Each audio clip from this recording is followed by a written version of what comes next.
Hello everyone, this is Kim again with the Haverford Township Free Library's Reference Department, and once more I am here with our Reading with Reference. So today, to share with you, I have Paper Girls by Brian K. Vaughan, Cliff Chiang, Matt Wilson, and Jared K. Fletcher. And a lot of authors, yes, I know.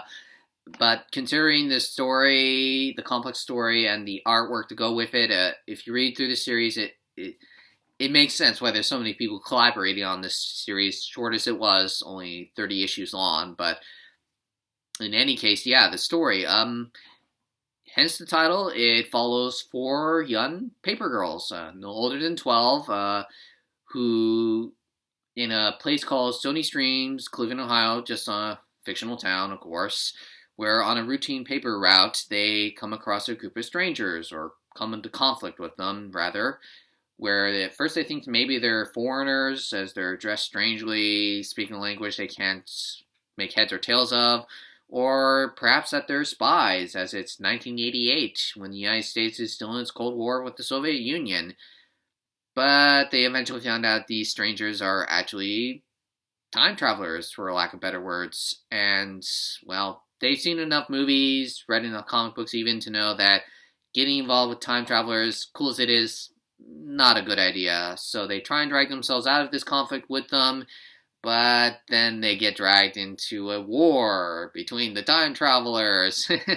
And yeah, that's just the entire story of the series. Like I said, that's why there's four people collaborating on it, because, well, to deliver the story, just all this artwork, the coloring, story, sort of making it reminiscent of the 1980s movies or the comics of the period. And, well, yeah, for me, it's not that I'm just a fan of science fiction, but what got me to reading the series is, full disclosure, I'm a fan of the TV show Stranger Things, and a reviewer said that if you're a fan of Stranger Things, you will love Paper Girls. And I agree with that sentiment, as it has that sort of same vibe as Stranger Things, where it has four young kids, just with gender roles reversed in this story, who are just trying to be kids, go to school, deal with the school problems, homework, bullies, dealing with all the ignorant adults, going about trying to scrounge up all the money they can, either to go to, like, the arcade, buy things and all that, and they slowly just get dragged into this, you could say, fate of the world kind of scenario, and saving the world is left to them.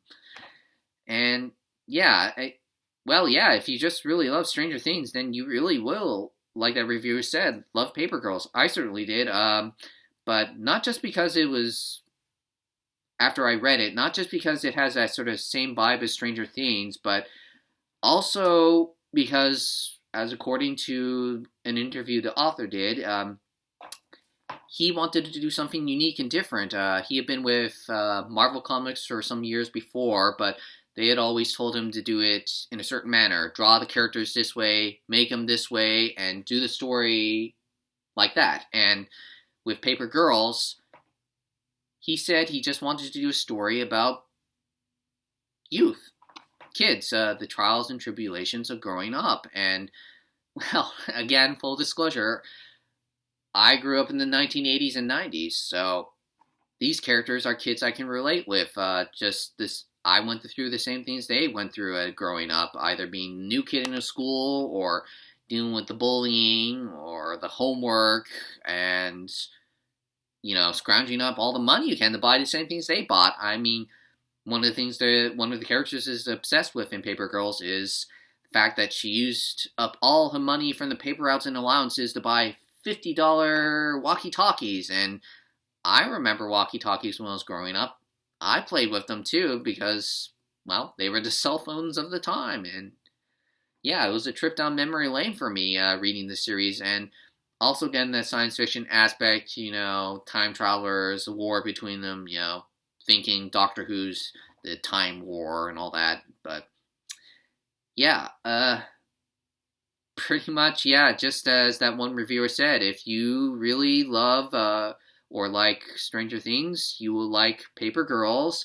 And for me personally, to you to say, if you want a story about youth growing up in the 80s and 90s, then again, you will like Paper Girls. And, well, that is all I have to say about this today. And until we talk again next week about all the things that we in the reference department have been reading, I hope everyone has a wonderful day and happy reading, everyone.